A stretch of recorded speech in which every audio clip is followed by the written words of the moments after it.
it's Mr. T again, and we have another tutorial in our trigonometry series. This one is a second tutorial on oblique triangles, and this time this one's called the Law of Cosines.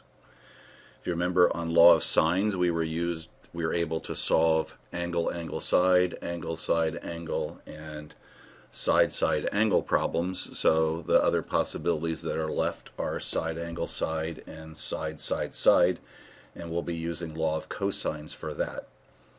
There are three different formulas for Law of Cosines, so memorizing it is potentially more difficult, but I'll point out a pattern here so that you can more easily remember the formula. So the three formulas are shown here. And what's consistent is this side that's here. Over here we have the opposite angle to that side. So A and A, B and B, C and C. And then we have the other two sides squared here. And then those same two sides are in this term here. So I've kind of written out the formula, not referencing specific letters in the triangle, but we have opposite side, opposite angle, and then we have the other two sides which would be adjacent to this angle. So let's get into some examples. Here we have a side angle side problem, and we want to solve, so we are given an angle in between two sides. That is one of the patterns that you should recognize that will trigger you to use Law of Cosines. When we have problems where you don't know what to use, whether we use Law of Sines or Law of Cosines, it would be impossible to use Law of Sines here, because if I use this angle, I'm missing this side, so I'm missing one piece of information, and then if I use these, I would be missing a second piece of information. So we would have two unknowns in our Law of Sines problem, and no matter which combination of the given information, we can't get enough information to use Law of Sines. So to solve this using Law of Cosines, if we want to, what we can find first here is side B. So we're going to use this version of our Law of Cosines. So let's plug in our information. So we have 5 squared, oops, that should have been 8 squared. Let's fix that. Let's do it right. So A was 8. So 8 squared plus 5 squared minus 2 times 8 times 5 times cosine of 43 degrees. This was in degree mode. Now we just have all numbers here, so the safest way, especially for some of you that run into problems with your order of operations, is just to enter this entire expression into your calculator. Again, we're going to check to make sure our mode is in degree mode. And let's just enter here. So we have 8 squared plus 5 squared minus 2 times 8 times 5 times our cosine of 43 degrees, and we hit enter. So now we have to remember that is not B, that is B squared. So to find B, we need to square root both sides, so let's take the square root of our result.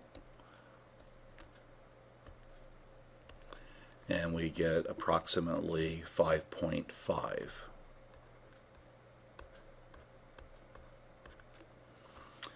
Now this next step we have to be cautious, because A and or C might be obtuse angles.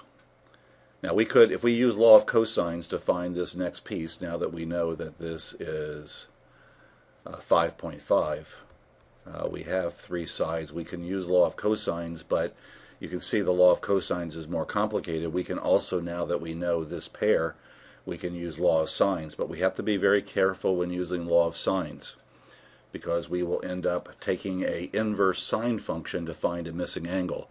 And if you remember back on our inverse trig functions, the inverse sine can never return an obtuse angle. So we need to make sure we find the acute angle next. So we must find in this second step, now this is for SAS problems, we must find the smallest angle that's remaining.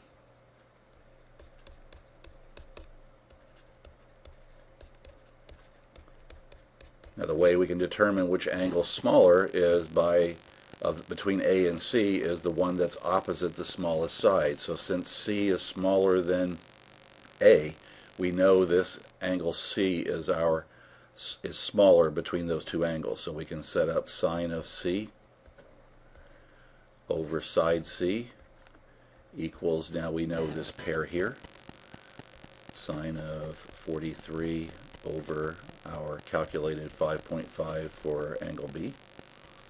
We can multiply by 5 here to solve this. Now we have to take the inverse trig, not the inverse trig, the inverse sine function.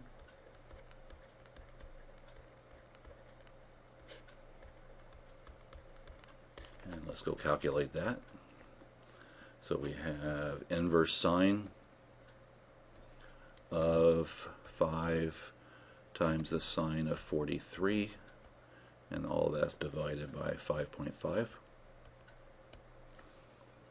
And we get approximately 38.3 degrees for angle C.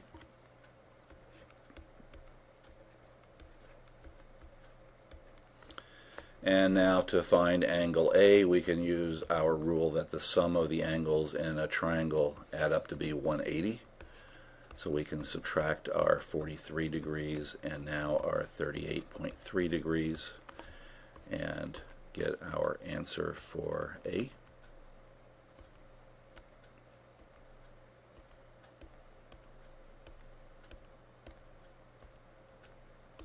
And we have 98.7 degrees.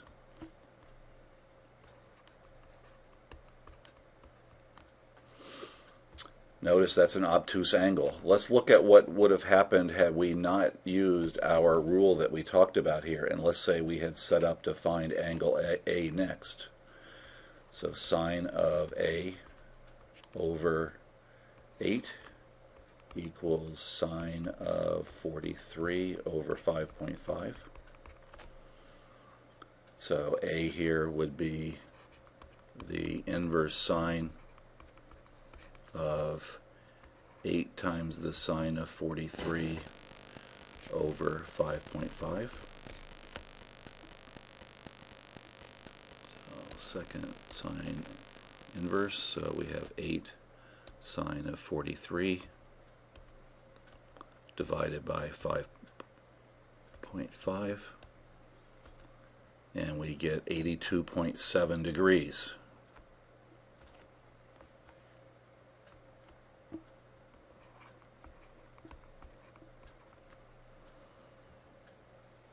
And we could then calculate what angle C would be by doing 180 minus 43 minus 82.7, and we get 54.3.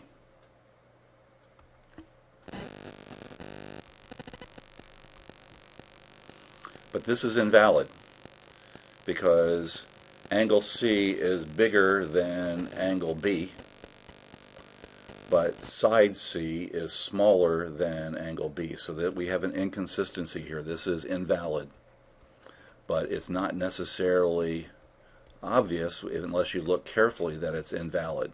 So to avoid this situation, again, it's very important that we find our smallest angle next. Now let's look at now side, side, side. So we have a problem here. We are given these three sides.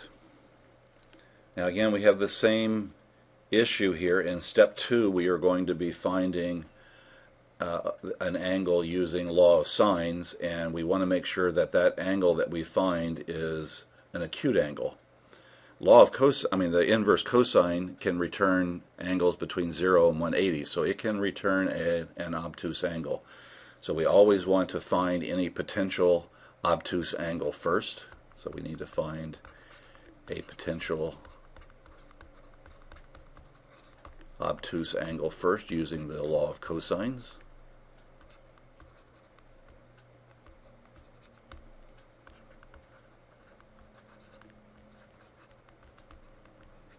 And if the obtuse angle exists, it's going to be opposite the largest side. So we want to find angle A first. So we need to use the version of the law of cosines that uses or finds angle A.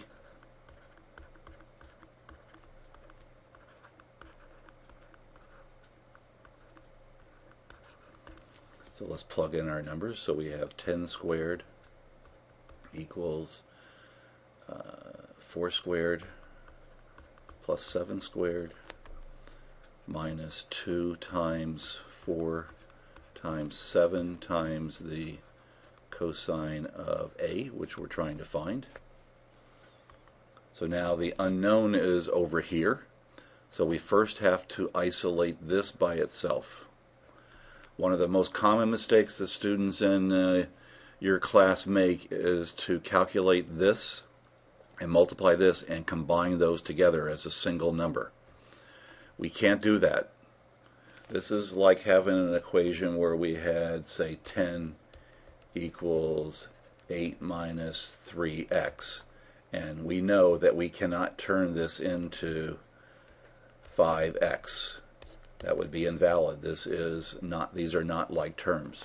So because we have a variable here, these are not like terms. So the order of operations for solving this is important.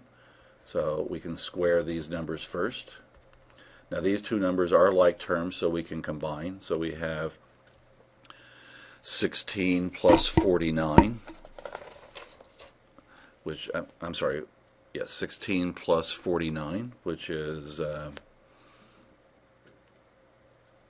65. And here we have 8 times 7 is 56. Cosine of A. Again, we cannot subtract this. You're going to get the wrong answer. We're trying to get cosine of A by itself, so we need to subtract 65. So we have here 35 equals. Now it's important you don't drop that minus sign. Now we have to divide by 56. We have a multiplication operation to get rid of here. And now to find A, we need to take the inverse cosine. And it's important that you don't lose this minus sign here. So let's go to our calculator here and find the inverse cosine of negative 33 divided by 56. And we get 126.1 degrees.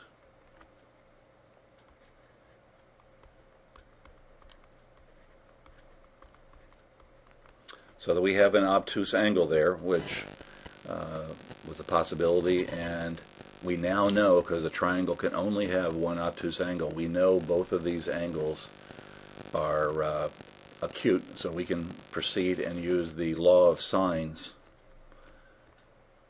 to find those and not worry about having a problem with the inverse sine function. So let's set up to find, let's say, side angle C. So sine of C over C. And now we have to use our angle A that we just calculated over 10. We're going to multiply by 7 and then take the inverse sine. So C is going to be the inverse sine of 7 times the sine of 126.1 all over 10. So let's calculate that.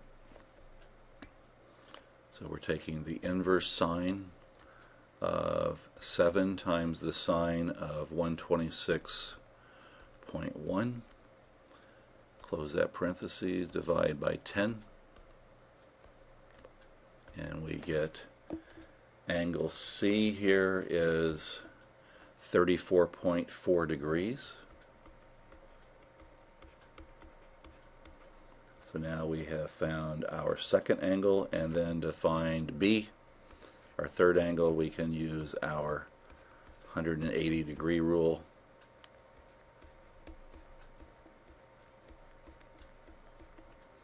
And we get B is, so let's calculate here, 180 minus 126.1 minus 34.4, and we get 19.5 degrees for A.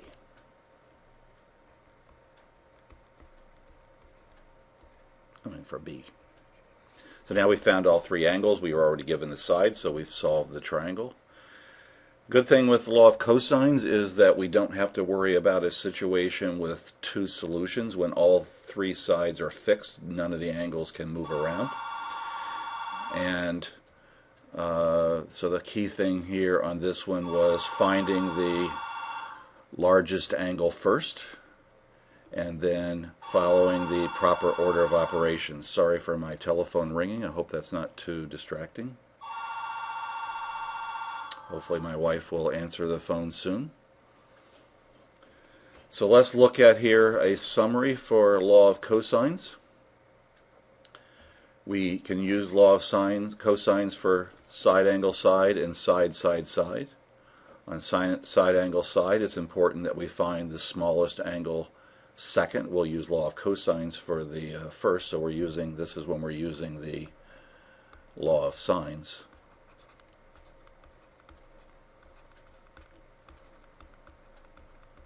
And for side, side, side, it's important that we find any potential obtuse angles first using the law of cosines. And our law of cosines are shown here, and again I showed you a way of remembering that. So see you at the next tutorial.